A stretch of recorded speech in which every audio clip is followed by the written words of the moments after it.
So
if it changes back to that when they're giving out diplomas, can we run up there and just is it just like asleep? So if I like go up and move it should be fine. I think because when I just went up there, it was powered off, but I think it's just because it was left idle longer than like usual. So I just moved it and it turned back on, but like there was a pop-up, so I just had to exit out really quick. But it didn't show it when.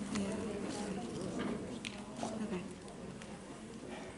And you could even Andy and Janet, what is her name? I always forget it. Yeah, Janet. She can do it too, like if they're up there talking or something. Do you think like something is like popping up? Is that why? No, I don't think so. Okay. Because it was just telling me that the internet turned off again, but it's still presenting. Oh, okay. So maybe it won't happen again. But even if it does, while they're speaking or handing out diplomas, they can just tap the mouse pad, even if it's not like turning off, just to keep it on. Okay. All right. Thank you. Yeah.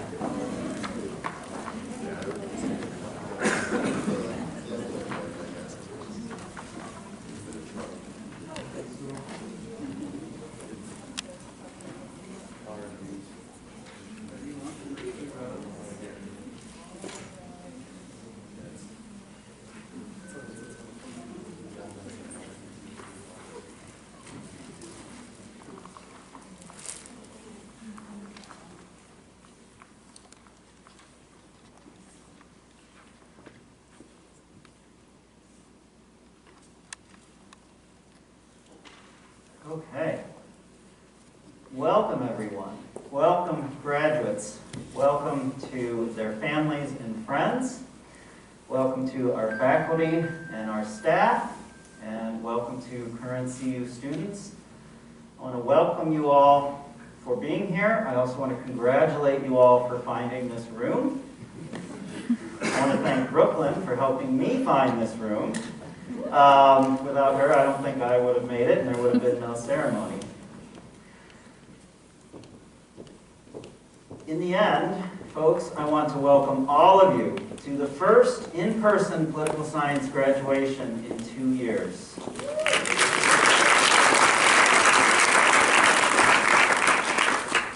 My name is Andy Baker. I'm the new chair of the Political Science Department here at CU, and I'll be leading the ceremony today.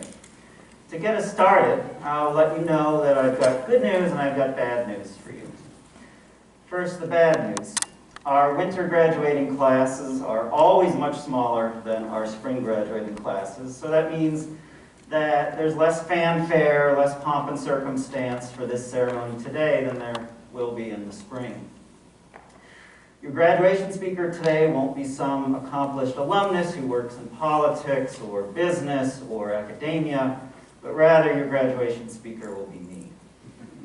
And even more bad news, we usually serve cake in both winter and spring, but because of COVID, there's no cake this year. So what's the good news?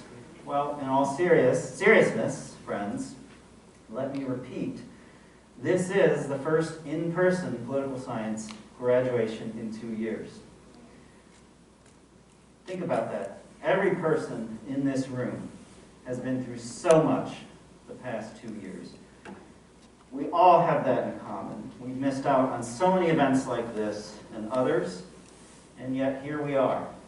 Not completely on the other side of this pandemic, but still able to hold a modest event like this one. Able to celebrate your accomplishments in person, and able to honor everything that you have done. Take that in, and don't take this in-person moment for granted. Let me tell you how we're going to proceed today. First off, I really appreciate, as I scan the room here, that it seems like every one of you is wearing a mask. And so thank you very much. That is required for us here in the building. I will say a few words to our graduates, trying to match to the extent possible the speeches of the more accomplished and interesting people we've had over the years.